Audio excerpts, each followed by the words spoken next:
नमस्कार, आपका बहुत बहुत स्वागत है मेरे इस वीडियो में। आशा करती हूँ आप और आपका परिवार एकदम स्वस्थ और बिल्कुल खुश होंगे। तो बात करेंगे आज नवरात्रों की। 3 तारीख से नवरात्रि स्टार्ट हो रही है। घट स्थापना है उस दिन, माँ शैलपुत्री की पूजा भी उसी दिन होगी। तो ये सारी बातें करेंगे। उससे पहले हम थोड़ा बात करेंगे साफ़ सफाई के बारे में, घर की शुद्धता के बारे में, कुछ ऐसी चीज़ों के बारे में जो हमें नहीं करनी। अब तक सफाई तो कर ही ली है आपने, पर घर के वातावरण को शुद्ध रखना बहुत ज़रूरी है। सबसे पहले तो हम घट स्थापना से पहले घर के वातावरण को शुद्ध करेंगे। अगर किसी तरह की नेगेटिविटी है, घर की जो एनर्जी है उसको शुद्ध करना बहुत ज़रूरी है। तो वो ज़्यादा बड़ी बात नहीं है, बहुत कुछ खर्च नहीं आते उसमें। बहुत छोटे छोटे ऐसी चीज़ें हैं जो घर पे ही मौजूद है। आप उन चीज़ों को लेकर अपने घर के वातावरण को बिल्कुल शुद्ध कर सकते हैं। उसके लिए आपको चाहिए एक पात्र जिसमें धूनी देते हैं, या तो वो मिट्टी का हो सकता है या फिर मेटल का हो सकता है, जिसमें नॉर्मली आप धूनी लगाते हैं। तो उसमें आपको ले लेने हैं 3 तेज पत्ते, 4-5 नीम के पत्ते ले लीजिए। उसमें आपको डालने हैं 5 लौंग, 3 कपूर, और उसमें थोड़ा सा घी आपको डालना है। सोच लीजिए आधा चम्मच उतना घी आप डालिए। उसको जला दीजिए।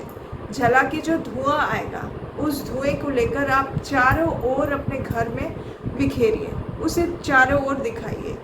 घर के हर कोने में वो धुआं जाना चाहिए। आपको इस तरह से वो फैलाना है।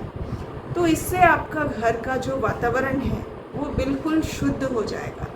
इसके बाद आप घट स्थापना जरूर कर सकते हैं। ये काम सिर्फ नवरात्रों में ही नहीं, ये काम अगर आप हर 15 दिन में करें तो आप अपने घर को हमेशा शुद्ध और स्वच्छ रख सकते हैं। घर में किसी तरह की नेगेटिविटी है, किसी तरह का माहौल है, ये सब कुछ शांत करता है।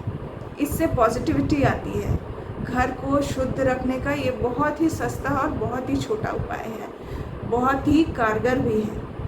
तो इसे आप करते रहें, देखिए आपको बहुत लाभ होगा। अगर घर में घट स्थापना हो रही है, नवरात्रों की पूजा हो रही है, तो साफ़ सफाई का खास ध्यान रखें। कुछ खान पान ऐसे हैं जो बिल्कुल निषेध हैं, जैसे कि आप सब जानते ही हैं कि प्याज लहसुन का बिल्कुल निषेध है। किसी भी तरह का नॉनवेज, वाइन, ये सब कुछ बंद होना चाहिए। ये 9 दिन बिल्कुल कंट्रोल में रहना चाहिए। बिल्कुल सात्विक खाना खाइए और मन को शांत कीजिए, माँ की भक्ति में लगाइए। घर को जितना साफ़ सुथरा रख सकते हैं रखिए। घर में ऐसी कोई काम या ऐसी कोई बात ना करें जिससे कि क्लेश हो।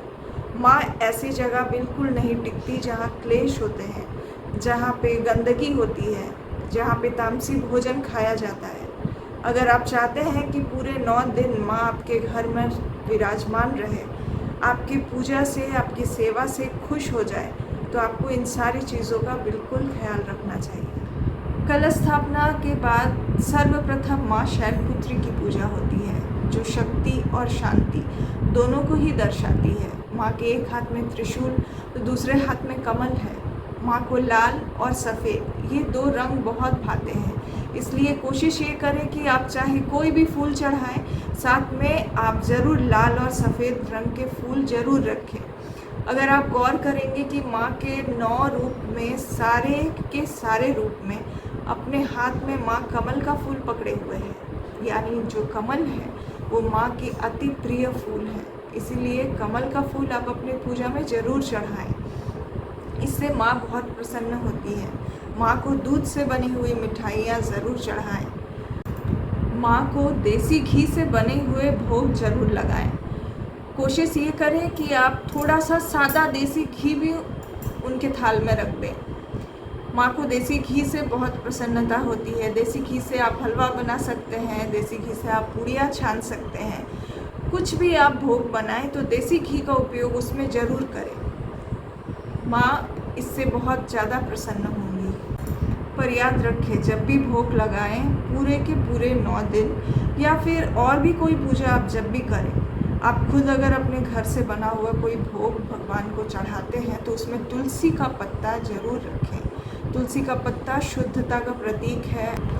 अगर आप देसी घी का भोग लगाते हैं तो इससे माँ प्रसन्न होकर आपको देती है निरोगी काया। चाहे जिस तरह से भी आप बीमारी से ग्रसित हैं, कोई आपके घर में बीमार है, अगर आपको चाहिए निरोगी काया तो आप ज़रूर चढ़ाइए माँ को देसी घी। प्रथम दिन के इन छोटे टिप्स के बाद मैं आपको बताऊंगी कि दूसरे दिन से लेकर 9 दिन तक आप किस तरह के फूल, किस तरह के भोग माँ को चढ़ाएं और किस तरह से उनको प्रसन्न करें।